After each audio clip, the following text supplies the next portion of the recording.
अस्सलाम वालेकुम, मेरा नाम नुमान। आप देख रहे हैं दी टेक शो, जिसके अंदर हम लोग डिस्कस करते हैं पाकिस्तान और दुनिया भर से आने वाली टेक न्यूज़ और अपडेट्स को। वीडियो को शुरू करने से पहले यार आप लोग मुझे दो चीज़ें बताओ। पहली चीज़ तो ये है कि यार पीछे ये जो मैंने ऑक्टागोनल शेप्स लगाई हैं इनको मैं चेंज करने के बारे में सोच रहा हूँ। आप लोगों के माइंड के अंदर अगर किसी किस्म का कोई आइडिया हो हम लोग यहाँ पर किस चीज़ को लगाएं। वैसे मेरा जो सिल्वर प्ले बटन है वो भी पड़ा हुआ, उसको मैं लगाना चाह रहा हूँ, लेकिन मैंने ट्राई किया, वो इतना खास अच्छा नहीं लग रहा था। इसके अलावा आपके माइंड के अंदर अगर कोई पिक्चर हो किसी भी चीज़ की, कोई आर्ट वगैरह हो, आप लोग शेयर करना चाह रहे हो तो आप लोग मुझे इंस्टाग्राम के ऊपर लाजमी तौर पर सेंड कीजिएगा। मैं उसको टेस्ट आउट करूँगा, अगर वो ठीक लगा तो उसको लगा लूँगा। उसके अलावा दूसरी चीज़ आप लोग मुझे ये बताओ कि मेरे पास ये जो टेक्नो के एयरपोर्ट्स जिसको कहते हैं या फिर हाईपोर्ट्स कहते हैं, ये आए हुए हैं, इनका रिव्यू आप लोगों को चाहिए या फिर नहीं चाहिए। मैं इनको यूज़ कर रहा हूँ और काफ़ी मुझे अच्छी एक प्रोडक्ट लग रही है। इसकी प्राइस आई थिंक 2500 या फिर 3000 के राउंड है, कहीं पर मुझे एग्जैक्टली तौर पर याद नहीं है। अगर आप लोग कहोगे तो इसका जो रिव्यू फुल आप लोगों को मैं प्रोवाइड कर दूंगा। मैं कम्युनिटी टैब के अंदर एक पोल लगा दूंगा, आप लोग वोट कर दीजिएगा। अगर ज़्यादा लोगों ने कहा तो इसका रिव्यू आप लोगों को फुल डिटेल के अंदर मिल जाएगा।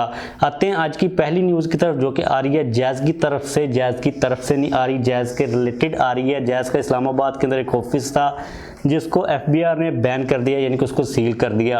अब इस न्यूज़ को मैं इग्नोर करने वाला था, मैं इसको इंक्लूड नहीं करने वाला था, लेकिन जब मुझे रीज़न पता चली कि जैज़ ने टैक्स वगैरह पे नहीं किया, जब टैक्स का मुझे पता चला मैं फिर भी इसको इग्नोर करने वाला था। लेकिन जब मुझे अमाउंट पता चली, जैज़ ने FBR को तकरीबन 25 अरब रुपए यानी कि 25 बिलियन का टैक्स देना था।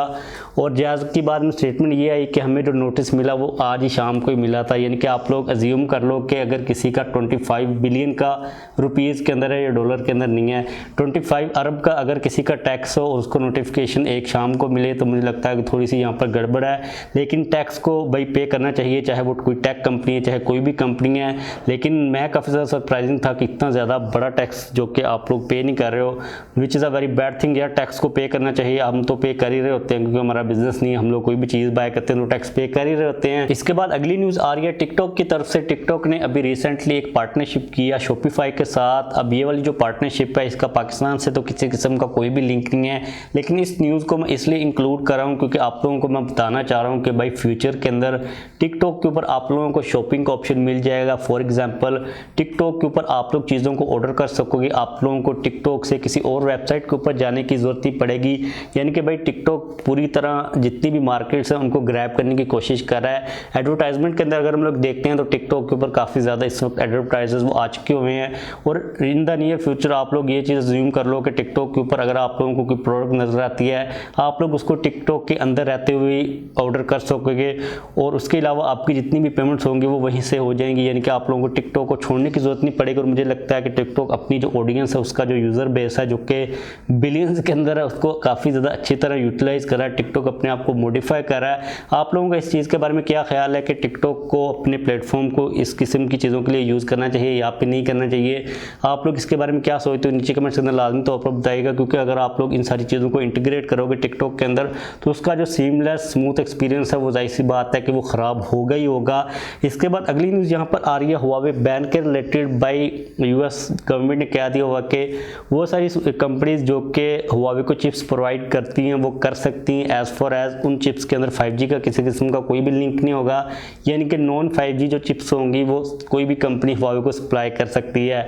इट मीन्स कि जो सबसे बड़ा फड्डा था वो भाई 5G का ही था। हुआवे का जो 5G है वो सबसे बड़ी प्रॉब्लम थी अमेरिका के लिए।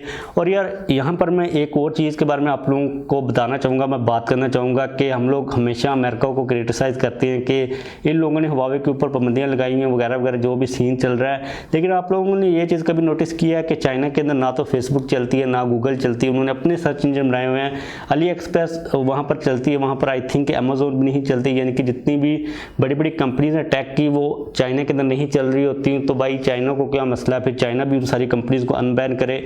वहाँ पर यूट्यूब नहीं चलती, उन लोगों की अपनी कोई वीवो के नाम से एक एप्लीकेशन है जिसके ऊपर वो लोग वीडियोज़ देखते हैं। यानी कि चाइना के अंदर चाइना की गवर्नमेंट ने अपने आप को तो फुल कंट्रोल के अंदर रखा हुआ है कि बाहर का जो कंटेंट है, बाहर के जो रिव्यूज़ हैं, बाहर के लोगों की जो सोच है, यानी कि जो भी वो चीज़ें होती हैं उनको अपने कंट्री के अंदर बैन कर देते हैं।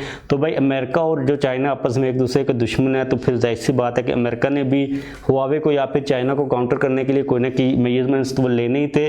तो इस पॉइंट ऑफ व्यू से भाई चाइना भी अपनी जगह पूरा ही है, उसका भी कोई कम कसूर नहीं है, वो भी काफ़ी ज़्यादा जिम्मेदार है इन सारी चीज़ों के लिए।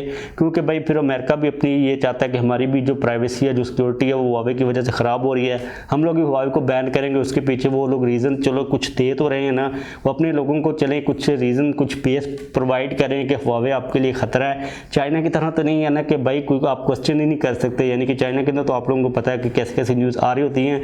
इस पॉइंट ऑफ व्यू से मैं देखता हूँ तो भाई अमेरिका मुझे काफ़ी ज़्यादा अच्छा लगता है, वो चाइना की तरह फोर्सफुली चीज़ों को इंप्लीमेंट नहीं करते। इसके अलावा यार टिकटॉक के रिलेटेड तो आप लोगों को ऑलरेडी पता है कि अगर आप लोग टिकटॉक के ऊपर चाइनीज़ गवर्नमेंट के खिलाफ कोई भी लफ्ज़ बोलो तो आपका जो अकाउंट है वो लोग डिलीट कर देते हैं।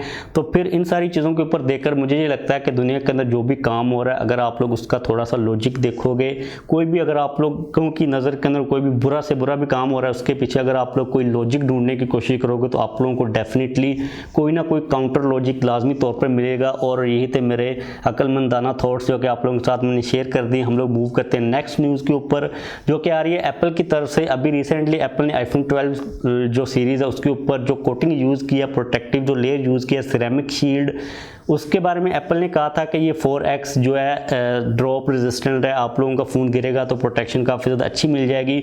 और हम लोगों ने देख लिया हुआ कि ड्रॉप टेस्ट भी देखे हैं, काफ़ी अच्छी तरह वो परफॉर्म करती है। लेकिन एप्पल ने ये नहीं बात बताई थी कि आपकी ये वाली जो सिरेमिक शील्ड है ये स्क्रैचेस से कितनी ज़्यादा प्रूव है। इंटरनेट के ऊपर काफ़ी ज़्यादा लोगों के फ़ोन्स के ऊपर जो स्क्रैचेस है वो आना स्टार्ट हो भी चुके हुए हैं। और ये चीज़ रिपोर्ट की जा रही है कि ये वाली जो सिरेमिक शील्ड है ये ड्रॉप से तो काफ़ी ज़्यादा रेजिस्टेंस आपको प्रोवाइड करती है। लेकिन अगर आप लोग बात करते हो हमारे नॉर्मल स्क्रैचेस की तो भाई उसके अंदर किसी किस्म की कोई भी इंप्रूवमेंट नहीं है। अगर आप लोग कोई आईफोन बाय करते हो तो इस सिरेमिक शील्ड के ऊपर ना रहिएगा, इंटरनेट के ऊपर यही बात की जा रही है। इसके ऊपर आप लोग कोई प्रोटेक्टिव लेयर को लगवा लीजिएगा, नहीं तो भाई आपके नए आईफोन के ऊपर स्क्रैचेस आ जाएंगे और काफ़ी ज़्यादा वीक इसको कहा जा रहा है, यानी कि एज़ कम्पेयर टू अगर हम लोग इसको पिछली जनरेशन की प्रोटेक्शन के साथ अगर कंपेयर करते हैं। अब ये जो सिरेमिक शील्ड है ये बेसिकली गोरिल्ला ग्लास की ने ही तैयार की है। गोरिल्ला ग्लास की जो सबसे हमें इस वक्त हाईएस्ट प्रोटेक्शन मिलती है गोरिल्ला ग्लास विक्टर्स, उससे कहा जा रहा है कि इसका कुछ मॉडिफाइड उसका कोई कस्टम मेड वर्जन है जो कि एप्पल ने गोरिल्ला ग्लास के साथ पार्टनरशिप करके तैयार किया था, जिसके बारे में अब भी भाई यही सारी रिपोर्ट्स आ रही हैं। तो अगर आप लोग कोई आईफोन 12 का कोई भी मॉडल बाय करते हो तो सबसे पहले उसके ऊपर इंस्टाग्राम की तस्वीरें पोस्ट करने से पहले कोई प्रोटेक्टिव जो स्क्रीन प्रोटेक्टर वगैरह होता है वो लगवा लेना। इसके बाद अगली न्यूज़ भी यहाँ पर एप्पल की तरफ से ही आ रही है। अब आप लोगों को ये चीज़ तो कभी नहीं भूलेगी कि एप्पल ने अपनी प्रेजेंटेशन के अंदर कहा था कि हम लोग इन्वायरमेंट को बचाने के लिए आईफोन 12 सीरीज़ के बॉक्सेस में से हैंड फ्री और चार्जर को निकाल रहे हैं। तो भाई मीडिया तो एप्पल का पीछे ही है। अब रिपोर्ट ये चीज़ की जा रही है कि चाइना का वो वाला सिटी जिसके अंदर आईफोन्स की प्रोडक्शन होती है, जिसको आईफोन सिटी बी कहा जाता है, उस सिटी के अंदर जो पोल्यूशन का लेवल है, जो नाइट्रोजन डाइऑक्साइड का लेवल है वो काफ़ी ज़्यादा इंक्रीज़ हो रहा है, जो कि पोल्यूशन की एक निशानी है। और वो लोग ये कह रहे हैं कि एक साइड के ऊपर एप्पल हैंड फ्री और चार्जर को निकाल रहा है इन्वायरमेंट को बचाने के लिए, और दूसरी जगह के ऊपर आईफोन 12 की प्रोडक्शन की वजह से इन्वायरमेंट के ऊपर काफ़ी ज़्यादा बैड इम्पैक्ट पड़ रहा है। ये वाली न्यूज़ मुझे लगता है कि थोड़ी सी एक्सट्रीम होगी।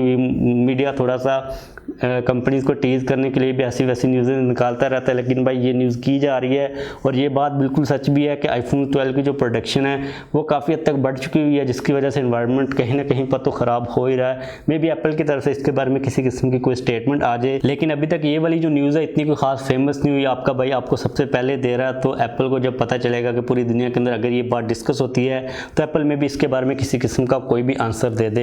इसके बाद अगली एक काफ़ी इंटरेस्टिंग, ये न्यूज़ भी नहीं है, ये अपडेट भी नहीं है, मैं एक चीज़ देख रहा था, एक प्रोडक्ट देख रहा था इंटरनेट के ऊपर। एक स्पीकर है जो कि आपके बाथरूम के अंदर लगता है। नॉर्मली तौर पर लोगों ने बाथरूम्स के अंदर स्पीकर्स वगैरह को लगाया होता है, वो नहाते वक्त सॉन्ग्स वगैरह को सुन रहे होते हैं।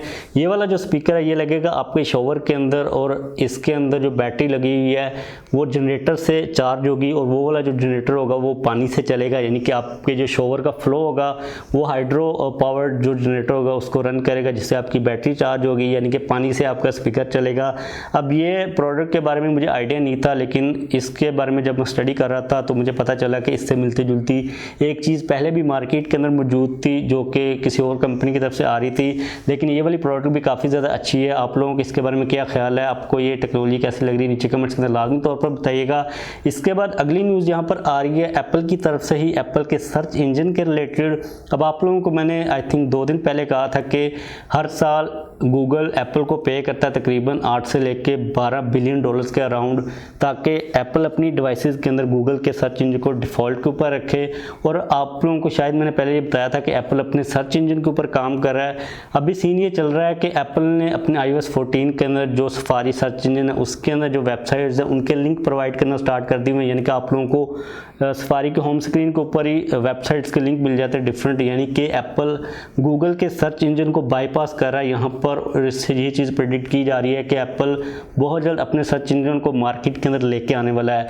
इससे पहले एक ईमेल थी जो कि एप्पल के CEO ने एप्पल के यूज़र्स को की थी, मुझे तो नहीं आई, लेकिन मे भी जिन लोगों के पास प्रीमियम मेंबरशिप हो उनको आई हो, जिसके अंदर उन्होंने काफ़ी इंटरेस्टिंग और स्ट्रेट फॉरवर्ड बातें की थी। आप लोगों को यहाँ पर वो ईमेल मैं रीड करके बताता हूँ।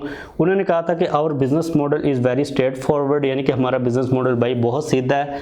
We sell great products, we don't build a profile based on your email content और web browsing habits to sell to advertisers, यानी कि वो कह रहे हैं कि हम लोग अपनी प्रोफाइल आपकी जो ईमेल होती है या फिर आपकी जो वेब ब्राउजिंग हिस्ट्री होती है उसकी बेस के ऊपर नहीं बनाते, और हम लोग आपका जो डाटा उसको जो एडवर्टाइजर्स होते हैं उनको सेल नहीं करते।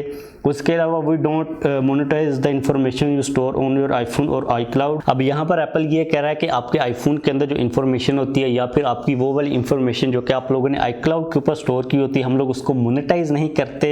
इसके अलावा and we don't read your emails and your messages to get information to market to you, यानी कि एप्पल का मतलब ये है, यहाँ पर एप्पल के CEO ने ये कहा था कि हमारा स्ट्रेट फॉरवर्ड आंसर ये है, हमारी स्ट्रेट फॉरवर्ड स्टेटमेंट ये है कि हम लोग आपकी जो सिक्योरिटी है, आपकी जो प्राइवेसी है, आपका जो कंटेंट है उसको सेफ रखते हैं, हमें उसके अंदर किसी किस्म का कोई भी इंटरेस्ट नहीं है, हम लोग अच्छी प्रोडक्ट्स को बनाते हैं। इट मींस कि एप्पल को गूगल से जो मसला वो ये है कि एप्पल क्या करता है कि जो आईफोन के यूजर्स हैं उनका डाटा रीड करता है, उनके डाटे को एक्सेस करता है, उनके डाटे को मोनेटाइज करता है, उनके डाटे के ऊपर एडवर्टाइजर को सेल करके एड्स को रन करवाता है, जो कि चीज़ एप्पल को पसंद नहीं है। और मुझे लगता है कि मेरी फेवर के अंदर तो ये चीज़ काफ़ी ज़्यादा अच्छी है, लेकिन हमें देखना पड़ेगा कि एप्पल अपना सर्च इंजन फिर किस तरह चलाता है, एप्पल उस सर्च इंजन से कोई अर्निंग करेगा या फिर नहीं करेगा, यानी कि एप्पल का क्या मास्टर प्लान है इन सारी चीज़ों को लेके। लेकिन भाई एप्पल के जो यूजर्स हैं उनके लिए काफ़ी ज़्यादा एक अच्छी न्यूज़ है कि अगर एप्पल का कोई सर्च इंजन आता है तो हमें कंपैरेटिवली कम एड्स देखने को मिलेगी, और मे भी हो सकता है कि ये भी हो कि हमें कोई ऐड उसके अंदर देखने को ही ना मिले, और आप लोगों को जो ट्रैकिंग के बाद फेसबुक के ऊपर एड्स आ रही होती हैं गूगल की सर्च की, वो उसे आप लोगों की टोटली तौर पर जान छूट जाए। और मुझे लगता है कि ये जो फेसबुक का और गूगल का पूरा सिस्टम है एड्स का, ये काफ़ी ज़्यादा ख़राब हो चुका होगा, काफ़ी ज़्यादा सैचुरेटेड हो चुका है, ऑफ द लिमिट जा रहा है। गूगल को और फेसबुक को इसके ऊपर थोड़ा सा कंट्रोल करने की ज़रूरत है। तो देखते हैं कि फ्यूचर के अंदर चीज़ें किस साइड के ऊपर जाती हैं। तो बस आज के लिए मेरे पास यही टेक न्यूज़ आ रही थी। वीडियो को ख़त्म करते हैं, जाने से पहले इस वीडियो को लाइक लाजमी तौर पर कर दीजिएगा। अगर आप लोगों को किसी किस्म का कोई क्वेश्चन हो तो आप लोग वो भी पूछ सकते हो। अगर आपने अब तक चैनल को सब्सक्राइब नहीं किया तो चैनल को भी सब्सक्राइब कर लीजिए।